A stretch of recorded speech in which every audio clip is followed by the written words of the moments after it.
Without further ado, Mr. Bennett.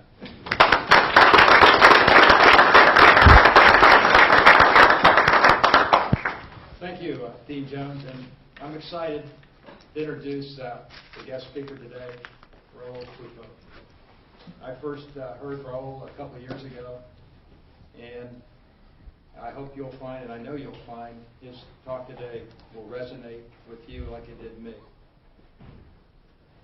Raul is an entrepreneur, author, speaker, educator, and a consultant who has done business throughout much of the world. Raul heads a team of experts whose business focus is helping corporate clients resolve complex service and strategic business issues by leveraging unique tools and other proprietary intellectual capital. In Raul's own words, Raul is not a theorist. He is a practitioner and an entrepreneur. He has lived and championed what he's going to talk to you about today for over 30 years. And it worked for him. And it will work for everybody else, I believe, that adopts these principles.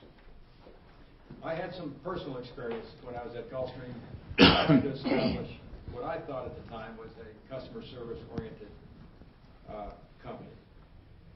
And as I got into it, I discovered how difficult and complex it was. In fact, at the breakfast that I heard Raul, I asked a question. I said, Raul, you say that all these companies, and it's a high percentage, are doing such a bad job.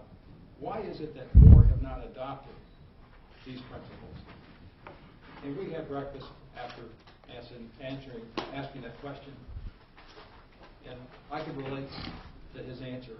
It is a very difficult and hard and complex process. And having gone through it, I know how difficult and complex it is. That's why I'm excited that he's here at Nova Southeast to deliver his message, because this is something that I think the business world needs. And I think you'll hear from Raul today when he lays out for you his principles, how important it is to adopt. So without further ado, I want to introduce to you all Raul Pupo.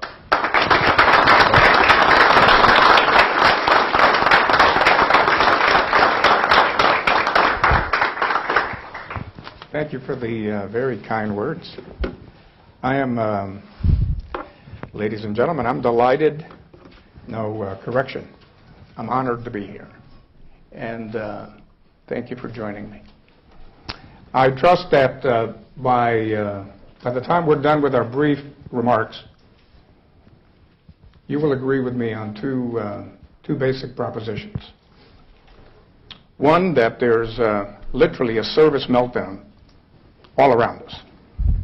And to the best of my knowledge, there is not one industry that's immune from this affliction. Not one. If you know of one, raise your hand, or we can talk about it offline. The second proposition, I trust you will agree with, is that there's a lot that you and I can do to remedy this situation and improve the financial health of our businesses for the long haul. Not for the next quarter or 2 quarters, but for the long haul. Before I get really into this, I do want to ask a quick show of hands. Do customers believe service is a problem? Show of hands. Do customers believe? Okay.